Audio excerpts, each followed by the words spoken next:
ध्रुव तारे की कहानी आपने भी अपने बचपन में ज़रूर सुनी होगी। आपने अपने बचपन में अपने बड़े बुज़ुर्गों से ध्रुव तारे की कहानी सुनी होगी। आइए आज उन्हीं यादों को ताज़ा करते हैं।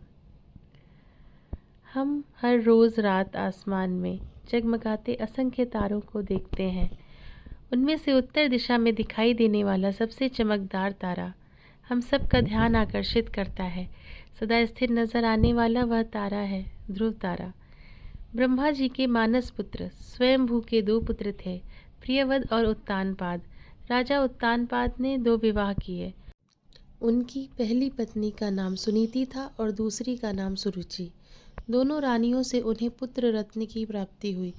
सुनीति के पुत्र का नाम ध्रुव रखा गया और सुरुचि के पुत्र का नाम उत्तम। उत्तानपाद दोनों राजकुमारों के प्रति समान प्रेम भाव रखते थे। रानी सुनीति भी अपने पुत्र ध्रुव की तरह उत्तम को भी अपना ही पुत्र मान स्नेह किया करती थी, किंतु सुरुचि के मन में सुनीति और ध्रुव के प्रति ईर्ष्या भाव थी। एक दिन उत्तम अपने पिता की गोद में बैठा खेल रहा था। उत्तानपाद उसे प्रेम से सहला रहे थे। जब ध्रुव वहां पहुंचा तो उसका मन भी पिता की गोद में बैठने के लिए मचल उठा। वह भी जाकर अपने पिता की गोद में बैठ गया। उसी समय रानी सुरुचि वहां पहुंच गई। उसने जब ध्रुव को अपने पिता उत्तानपाद की गोद में बैठा देखा तो चिढ़ गई और खींचकर ध्रुव को गोद से उतार दिया। फिर अपने कटु वचन से ध्रुव को आहत करते हुए बोली, अपने पिता की गोद और इस राज्य के सिंहासन पर बैठने का अधिकार केवल मेरे पुत्र उत्तम का है। सुरुचि के कटु वचन सुनकर ध्रुव का बाल मन दुखी हो गया। वह दौड़कर अपनी माता सुनीति के पास गया और रोते हुए सारी बात बता दी। सुनीति उसे समझाते हुए बोली, पुत्र दुखी मत हो, ना ही उस मनुष्य के अमंगल की कामना करो जिसने तुम्हें अपमानित किया हो। अपने कर्मों का फल मनुष्य को भोगना ही पड़ता है। तुम अपना दुख दूर करने के लिए भगवान विष्णु की आराधना करो। उनकी कृपा से ही तुम्हारे पितामह को मोक्ष की प्राप्ति हुई थी। वे दुख हरता है, अब वे ही तुम्हारा दुख दूर करेंगे। माता की बात से बालक ध्रुव के कोमल मन में भगवान विष्णु के प्रति भक्ति भाव जागृत हो गया। तत्काल गृह त्याग कर वह वन की ओर प्रस्थान कर गया। मार्ग में उसे देवर्षि नारद मिले। उन्होंने ध्रुव को भगवान विष्णु की आराधना की विधि से अवगत कराया। उसके उपरांत ध्रुव ने यमुना में स्नान किया और अन्न जल त्याग कर पैर के अंगूठे के बल खड़ा होकर भगवान विष्णु की आराधना में लीन हो गया। समय व्यतीत होने के साथ उसके तप के तेज में वृद्धि होने लगी, जो तीनों लोक में पहुंच गई। उसके अंगूठे के भार से पृथ्वी दबने लगी। उसका कठोर तप देख भगवान विष्णु को उसके समक्ष प्रकट होना ही पड़ा। ध्रुव को दर्शन देकर भगवान विष्णु ने पूछा, वत्स, तुम्हारी आराधना से मैं अत्यंत प्रसन्न हूँ। बोलो, क्या वरदान चाहते हो? बालक ध्रुव कहने लगा, भगवान, मुझे माता सुरुचि ने अपमानित कर पिता की गोद से उतार दिया था। उनका कहना था कि मैं अपने पिता की गोद का अधिकारी नहीं हूँ।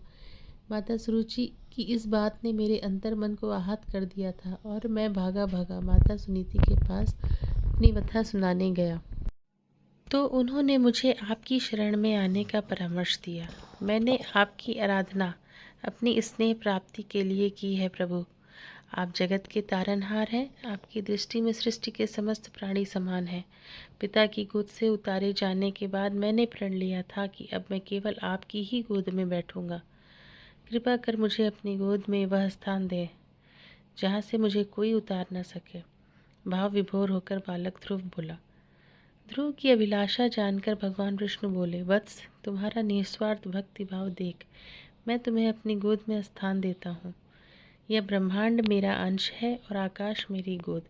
तुम मेरी गोद आकाश में ध्रुव तारे के रूप में स्थापित होगे। तुम्हारे प्रकाश से पूरा ब्रह्मांड जगमगाएगा। तुम्हारा स्थान सप्त ऋषियों से भी ऊपर होगा। वे तुम्हारी परिक्रमा करेंगे। जब तक ब्रह्मांड है तुम्हारा स्थान निश्चित है। तुम्हारे स्थान से तुम्हें कोई डिगा नहीं पाएगा, किंतु वर्तमान में तुम्हें अपना राज्य संभालना है, इसलिए तुम घर लौट जाओ। 36,000 वर्ष तक पृथ्वी पर राज कर तुम मेरी गोद में आओगे। इतना कहकर भगवान विष्णु अंतर ध्यान हो गए। ध्रुव वापस घर लौट गया। कुछ वर्ष उपरांत राजा उत्तानपाद अपना राजपाट ध्रुव को सौंपकर वन चले गए। भगवान विष्णु के वरदान अनुसार पृथ्वी पर 36,000 वर्ष तक धर्म पूर्वक राज करने के उपरांत ध्रुव आकाश में ध्रुव तारा बनकर सदा के लिए अमर हो गया। दोस्तों, ध्रुव तारे की यह सुंदर कहानी आपको कैसे लगी? प्लीज़ हमें कमेंट करके बताएं और प्लीज़ ऐसी ही सुंदर और मनोहर कहानियों के लिए हमारा चैनल सब्सक्राइब करें और प्लीज़ वीडियो को लाइक करें। Thank you.